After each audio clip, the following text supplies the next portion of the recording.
ഞാൻ ഇന്നിവിടെ എയർ ഗണ്ണിന്റെ കുറച്ച് ടിപ്പാണ് പറയാൻ തരുന്നത്. നമ്മൾ സാധാരണ എല്ലാവരും മിക്കവാറുള്ള എല്ലാവരും ഇപ്പോൾ എയർ ഗണ്ണ് സാധാരണയായിട്ട് വാങ്ങുന്നുണ്ട്. ഈ എയർ ഗണ്ണ് വാങ്ങിച്ചു കഴിഞ്ഞാൽ ഇതിനൊരു ചെറിയ സർവീസ് കൊടുത്തു കഴിഞ്ഞാൽ ലൈഫ് ലോങ് ഇത് പുതിയതുപോലെ തന്നെ ഇരിക്കും. അത് എന്താണെന്ന് നമുക്ക് നോക്കാം. കാര്യം എന്ന് പറഞ്ഞു കഴിഞ്ഞാൽ നമ്മൾ ഈ എയർ ഗണ്ണ് യൂസ് ചെയ്യുമ്പോൾ, അതായത് നമ്മൾ എയർ ഗണ്ണ് പുതിയത് വാങ്ങുമ്പോൾ അവരെല്ലാം ഓയിലും എല്ലാ കാര്യങ്ങളും ഇട്ട് വെൽ സെറ്റായിട്ടായിരുന്നു നമ്മളെ തരുന്നത്. നമ്മളിത് കണ്ടിന്യൂസ് ഫയർ ചെയ്യുമ്പോൾ ഇതിനകത്തുള്ള ഓയിൽ കണ്ടന്റ് നഷ്ടപ്പെടാം. ആ സമയത്ത് ഓയിൽ കണ്ടന്റ് നഷ്ടപ്പെടുമ്പോൾ ഇത് തുരുമ്പ് വരാനുള്ള സാധ്യതയുണ്ട്. ഇപ്പൊ നമ്മൾ ചെയ്യേണ്ടതെന്ന് പറഞ്ഞു കഴിഞ്ഞാൽ ഫസ്റ്റ് ഇതേപോലെ ഒരു കമ്പി എടുക്കുക, ചെറിയ തിക്നെസ്, അതായത് നമ്മൾ നിലവിലുള്ള എയർ ഗണ്ണിന്റെ ആ ഹോളിനെക്കാട്ടിയും ചെറിയ കമ്പിയിൽ ഇതേപോലെ നിങ്ങൾക്ക് കാണാൻ പറ്റും ഒരു ക്ലോത്ത് വെച്ച് കെട്ടി വെച്ചിട്ടുണ്ട്. അപ്പൊ നമ്മൾ ഫസ്റ്റ് ചെയ്യേണ്ടത് ഇതിനിങ്ങനെ എടുക്കത്തതിന് ശേഷം ഇതിന്റെ ഇപ്പുറത്തെ സൈഡിൽ കൂടെ ഇത് ഫുൾ പുള്ള് ചെയ്യുക. ഫുൾ ചെയ്തിട്ട് മറു സൈഡിൽ കൂടെ എടുക്കുക. ഇത്രയേ ഉള്ളൂ. ഇത് എടുക്കുമ്പോഴത്തേക്കും ഇതിനകത്തുള്ള എന്തെങ്കിലും അടവോ, അതായത് നമ്മൾ കുറെ കാലമായി എടുക്കാതെ വെച്ച് കഴിഞ്ഞാൽ ചില ജീവികൾ ഇതിനകത്ത് കൂടൊക്കെ വെച്ച് കളയും. അപ്പൊ അങ്ങനെ വെച്ച് നമ്മൾ ശ്രദ്ധിക്കാതെ എയർ ഗൺ നമ്മൾ ഫയർ ചെയ്യുമ്പോൾ ഈ പില്ലറ്റ് വന്ന് ഇവിടെ ലോക്കായി പോകും. ഈ ലോക്കായി കഴിഞ്ഞാൽ പിന്നെ നമ്മൾ പാടാണ്. നമുക്ക് അങ്ങനെയൊന്നും വരാതിരിക്കുന്നതിന് വേണ്ടിയാണ് നമ്മൾ ഇത് ചെയ്യുന്നത്. ഫസ്റ്റ് ഇതിൽ ചെയ്യേണ്ടത് ഈ ഒരു ഫസ്റ്റ് മെത്തേഡ് ചെയ്തതിനു ശേഷം രണ്ടാമത് ഇത് ഓയിലാണ്, ഗിയർ ഓയിലാണ്. ഞാൻ സാധാരണ ഗിയർ ഓയിലാണ് ഉപയോഗിക്കുന്നത്. ഈ ഗിയർ ഓയിൽ ഇതിനകത്തൂടെ 2 ഡ്രോപ്പ് ഒഴിച്ചു കൊടുക്കുക. നോക്കാം, 2 ഡ്രോപ്പ് ഒഴിച്ചു കൊടുത്തു. എന്നിട്ട് ഒരു സെക്കൻഡ് ഇങ്ങനെ വച്ചതിന് ശേഷം അടുത്ത സൈഡിൽ വന്നു രണ്ട് ഇതായി. എന്നിട്ട് ഈ ക്ലോത്ത് വെച്ച് ഒരു തവണയും കൂടെ ഓക്കെ ഇപ്പുറത്ത് വന്നു. അതിനുശേഷം ഈ ക്ലോത്ത് വെച്ച് ഒരു തവണയും കൂടെ നമ്മൾ ഇതിലേക്കൂടെ പുള്ളി ചെയ്യുമ്പോഴത്തേക്കും ഏകദേശം ഈ ഗ്രീസ് എല്ലായിടത്തും നല്ല രീതിയിൽ ആയി കാണും, കാണാൻ കഴിയും. ഈ ക്ലോത്ത് ആയതുകൊണ്ട് തന്നെയാണ് എല്ലായിടത്തും ഈക്വലായിട്ട് ഇതാവും.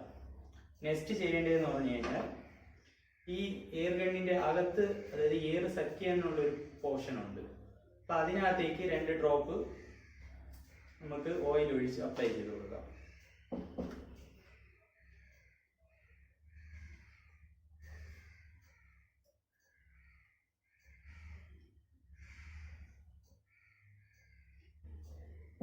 ഓക്കെ, അപ്ലൈ ചെയ്തതിന് ശേഷം നമ്മളിതിങ്ങനെ ജസ്റ്റ് ഒന്ന് പുള്ളി ചെയ്യുക.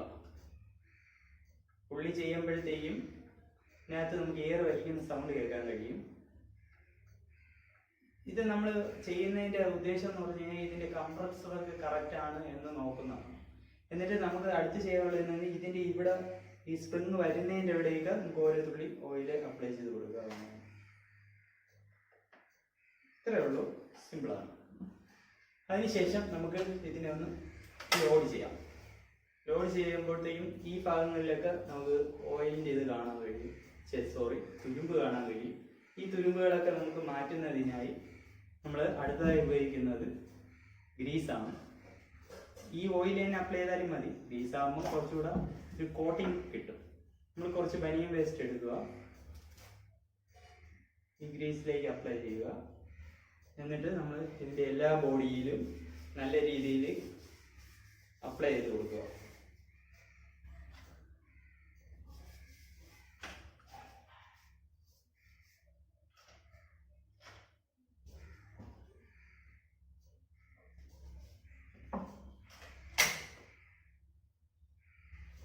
എങ്ങനെ ചെയ്യുന്നതെന്ന് പറഞ്ഞു കഴിഞ്ഞാൽ ഇതിന്റെ പുറത്തൊരു ഗ്രീസ് കോട്ടിംഗ് ഉള്ളതുകൊണ്ട് ഒരു കാരണവശാലും ഇത് തുരുമ്പിക്കാനുള്ള ചാൻസ് ഇല്ല.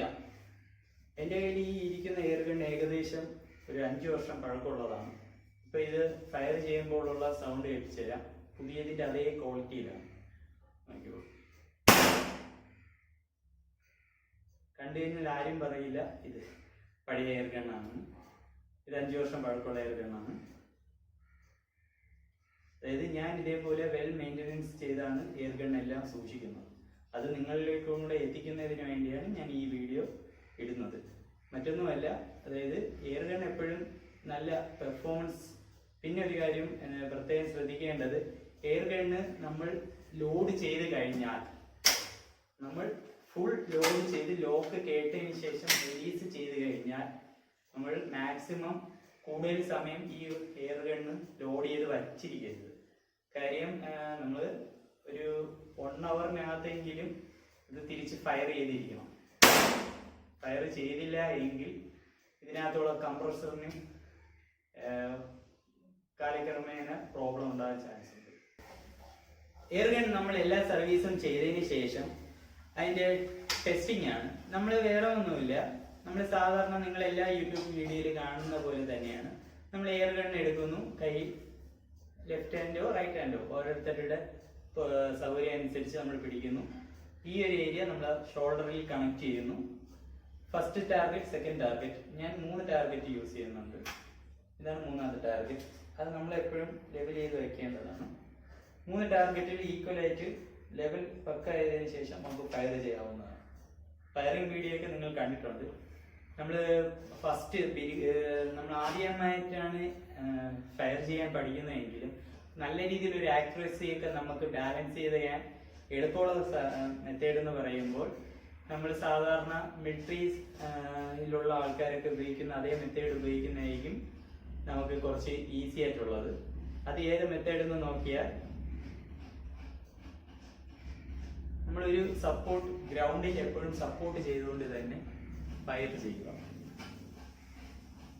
അതിന്റെ അർത്ഥം എന്ന് പറയുമ്പോഴത്തേക്കും നമ്മൾ ഈ കൈ നമ്മൾ ഫ്ലോറിൽ സപ്പോർട്ട് ചെയ്യുന്നത് കൊണ്ട് നമുക്ക് ഒരു കാരണവശാലും ഷേക്കിംഗ് വരുന്നു. പിന്നെ ബാക്ക് സൈഡ് നമ്മൾ ബോഡി ഫുൾ ടൈറ്റ് ആയതുകൊണ്ട് ഫുൾ സ്ട്രോങ് ആയിരിക്കും. ഫയർ ചെയ്യുമ്പോൾ കറക്റ്റ് ടാർഗറ്റ് കിട്ടുകയും ചെയ്യും. ഓക്കെ, ഫയറിംഗ് സെക്ഷനാണ്.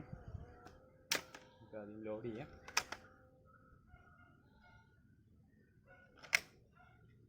ഓക്കെ,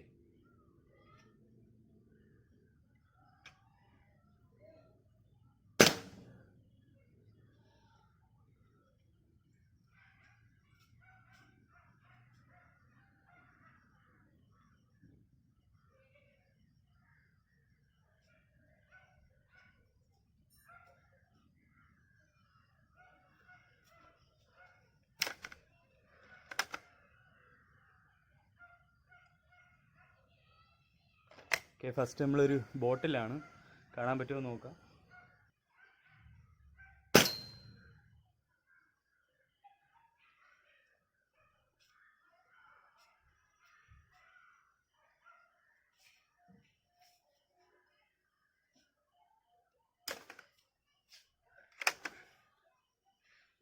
നമുക്ക് ടാർഗറ്റ് നോക്കാം.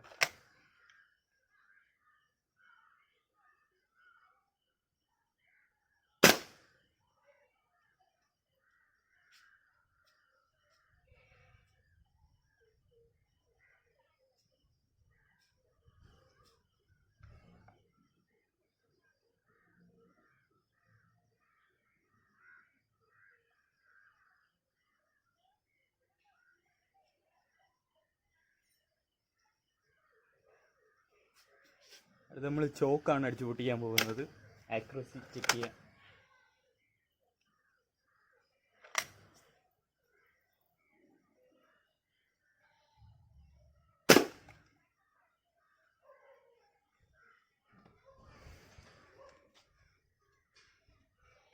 ചോക്ക് ഫുള്ളായിട്ട് ഡ്രോപ്പായി പോയിട്ടുണ്ട്, പക്ക ആക്യുറസിയാണ്.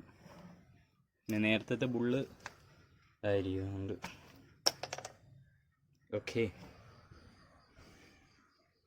Okay, thank you.